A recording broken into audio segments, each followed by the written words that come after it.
जंगल में रहो या बस्ती में, लहरों में रहो या कश्ती में, महंगी में रहो या सस्ती में, पर रहो राम जी की मस्ती में, क्योंकि जो डूबे हैं राम जी की मस्ती में, चार चांद लग जाते हैं उनकी हस्ती में। बोले जय श्री राम। जय श्री राम। भजन मन वचन और तन तीनों से करना चाहिए।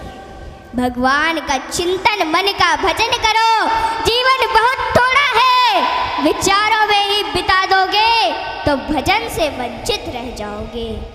भजन सर्वोत्तम वही कि जिसमें कोई शर्त ना हो, जो केवल वचन के लिए ही हो। सच्चा साथी गोविंद हमारा, बाकी भूल भुलैया है। सच्चा साथी गोविंद हमारा, बाकी भूल भुलैया।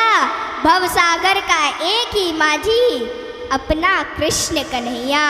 भव सागर का एक ही माझी, अपना कृष्ण कन्हैया। सभी लोग एक बार प्रेम से बोले राधे राधे। काम करने से पहले सोचना बुद्धिमानी है, काम करते हुए सोचना सतर्कता है, लेकिन काम करने के बाद सोचना मूर्खता है। काम करो ऐसा कि पहचान बन जाए, काम करो ऐसा कि पहचान बन जाए। कदम चलो ऐसे कि निशान बन जाए।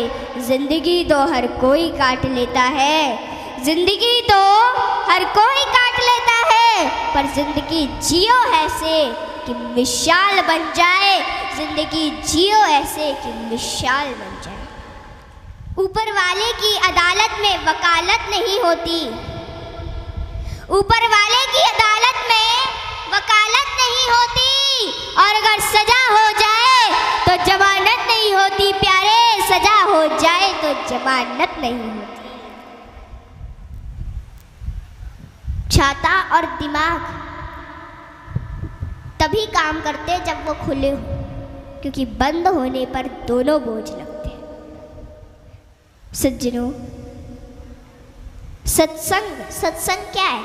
सत्संग का अर्थ यह नहीं कि भीड़ भाड़ में जाकर बैठ जाए और जीवन में कुछ उतारे ही नहीं। सत्संग का मतलब होता है कि सत्य की जानकारी रखने वालों का संग खुद को बदलने की सबसे ऊंची प्रक्रिया का नाम है सत्संग।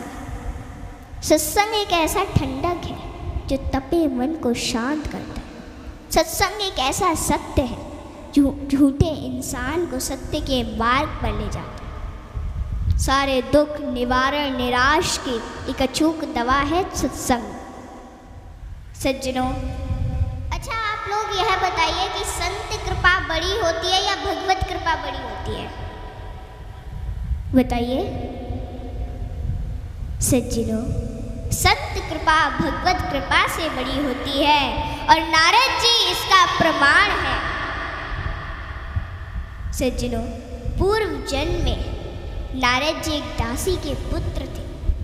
जब नारद जी का जन्म हुआ तो उनके पिताजी की मृत्यु हो गई। नारद जी ने अपने पिताजी का दर्शन नहीं किया था और नारद जी की माँ उन्हें संतों के आश्रम में लेकर गई और वहाँ संतों से जाकर के कहा कि महाराज, मुझे गाय का दूध निकालना आता है, सेवा करनी आती है, कृपया आप मुझे इस आश्रम में आश्रय दीजिए।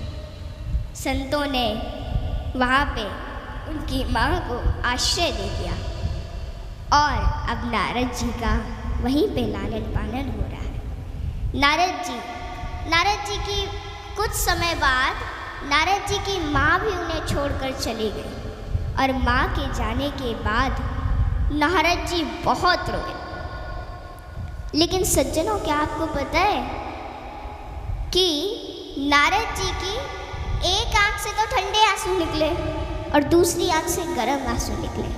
ऐसा क्यों हो रहा है? क्योंकि ठंडे आंसू तब निकलते हैं जब हम खुशी में रोते हैं और गर्म आंसू तब निकलते हैं जब हम दुख में होकर रोते हैं। तो नारद जी के ठंडे आंसू इसलिए निकले क्योंकि अब वह सोच रहे थे कि अब मुझे वन में जाने से कोई नहीं रोक सकता, और गर्म आंसू इसलिए निकले कि माँ की मृत्यु हो गई। और नारद जी ने अपनी माँ की मृत्यु को परमात्मा की कृपा समझकर और परमात्मा की कृपा समझा और वे बद्री धाम में जाकर और बद्री धाम की गुफा में जाकर और नाचने लगे, और इनके हृदय में गोविंद प्रकट हो गए। और आज दासी पुत्र रामदास आज संत नारद बन गए। ये किसकी कृपा है? ये संतों की कृपा।